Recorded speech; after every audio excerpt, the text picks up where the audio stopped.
قادر مطلق ہے۔ بے شک۔ اور جب ہمیں پتہ چل جائے کہ قادر مطلق ہمارے ساتھ ہے، پھر ہم دنیا کی کسی طاقت کے محتاج نہیں ہیں، دنیا کے اسلحوں اور مادی اسلحوں کے ہم محتاج نہیں ہیں۔ اسی لیے ائمہ ہدیٰ علیہم السلام نے اپنی حدیث میں، اپنے ارشادات میں کسی کو اپنا وارث نہیں بنایا، علماء کو اپنا وارث بنایا، کہ علماء جو ہے ہمارے وارث ہیں، انبیاء کے وارث ہیں علماء۔ اور انبیاء کون ہیں؟ نبی اللہ کی خبر دینے والا اور اللہ کا میسج پہنچانے والا نبی ہوتا ہے، اس کا بھیجا ہوا وصی ہوتا ہے، ان کے جو ورثہ ہیں علماء ہیں۔ یعنی کیا مطلب؟ آج دنیا سوال کرتی کیسے ممکن ہے نبی کے وارث ہونا ہی؟ جی ہو سکتا ہے، ممکن ہے، کیوں نہیں ممکن ہے؟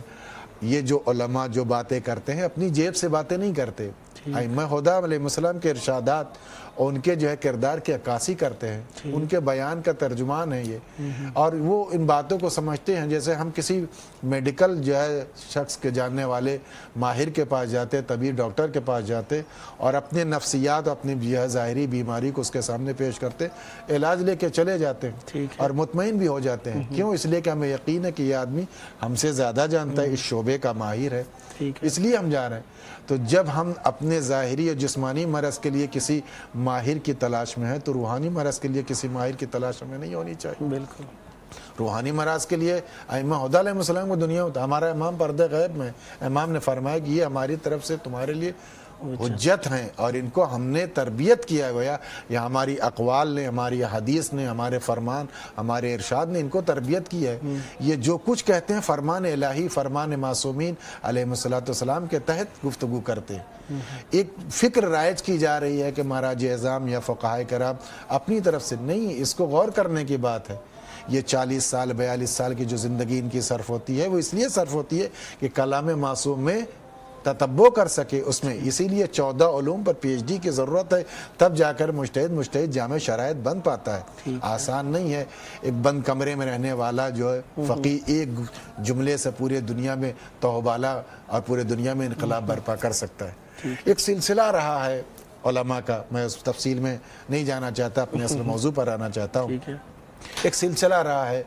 کہ جو ہے اللہ پسند علماء تھے، جنہوں نے اپنے رب کو رب مان لیا تھا اور اہل بیت علیہ السلام کی ولایت پر بیعت کر رکھی تھی، تو وہ اپنی جان کے خواہش مند نہیں تھے، صرف ان کو یہ تھا کہ کلمات پروردگار کی حفاظت ہو جائے، چاہے ہماری جان رہے نہ رہے۔ ایک جملہ معترضہ جی چاہتا ہے درمیان میں کر دو۔ علماء کے فتاویٰ میں اختلاف جب پایا جاتا ہے، سب علماء معصوم کے فرامین کے مطابق حکم صادر فرماتے ہیں اور بات جو کرتے ہیں، یعنی باقی باتیں ہو سکتا ہے وہ اپنی طرف سے ذاتی زندگی کے اندر باتیں کرتے ہوں، لیکن جب وہ دین سے متعلقہ بات کرتے ہیں تو وہ معصوم اور قرآن کے فرمان کے مطابق بیان فرماتے ہیں۔ تو علماء کے فتاویٰ کے درمیان جب اختلاف پایا جاتا ہے تو ایک سادہ لو انسان اسے کس طریقے سے سمجھے گا کہ یہ اختلاف کہاں سے آیا؟ بہت آسان سی بات ہے، بہت اچھی بات آپ نے کہی، بہت عمدہ سوال آپ کا ہے۔ ہم جاتے ہیں ایک ہی مرض پر، آپ 2-3 ڈاکٹروں کے پاس آپ چلے جائیے، الگ الگ قسم کا کیپسول دے گا، اثر ایک ہی ہوتا ہے، کیوں کیپسول بدل گیا ہے۔ طریقہ اس کا جو لیبارٹری میں اس کے تشخیص کا طریقہ الگ ہے، اس کو حاصل کرنے کا اس کا اپنا ایک طریقہ ہے، ادھر اس کو حاصل کرنے کا ایک طریقہ ہے۔ ایک سوال جواب یہ عقلی جواب ہے کہ میڈیکل میں بھی الگ ایک جو ہے، آپ جائیے جو MBBS ڈاکٹر ہے وہ 4-5 کیپسول دیتا ہے، اس سے بڑا جو ڈاکٹر صرف 2 ہی کیپسول میں آپ کو اس مرض کو ٹھیک کر دیتا ہے۔ آخر کیوں ہے ایسا اختلاف؟ اس کا مطلب یہ اختلاف دوا میں نہیں ہے، اختلاف حصول اور اس کی لیبارٹری کے اعتبار سے جو تحقیق کی گئی ہے اس کے نتیجے میں ہے۔ اثر ایک جیسا ہے، فائدہ وہی ہو رہا ہے، مرض کو شفا اسی ایک دوا سے، اس دوا سے بھی ہے اس دوا سے بھی ہے۔ ہمارے یہاں جو معصومین علیہ السلام تک جو روایتیں پہنچی ہیں وہ ایک بہت طولانی سفر طے کیا ہے، حدیثوں کا جو سفر ہے، چونکہ 5ویں امام علیہ السلام کے زمانے میں جو روایتیں لکھی جاتی جس کو اصول 4 میت کہا جاتا تھا، اس میں روایتیں لکھی جاتی تھی، اور اس کے بعد اگر خلینی کے بعد یہ سد باب ہو گیا، اگر جو ہے اصول کافی، اور ہمارے پاس 4 کتابیں جو مولانا فقیہ استفسار اور اصول کافی، یہ ساری جو ہمارا جو مصدر ہے۔ جب تک معصومین سے زمانہ قریب تھا، آسان تھا، ہم روایتیں نقل کر لیتے تھے، انہوں نے فرمایا انہوں نے معصوم سے لیا، 2 آدمی تک بات تمام ہو گئی۔ لیکن جب سلسلہ نقل جو ہے ایک زمانے تک طولانی ہو گیا اور 100 لوگوں سے ایک بات نقل ہو رہی ہے، ہم 100 لوگوں کو نہیں جانتے ہیں،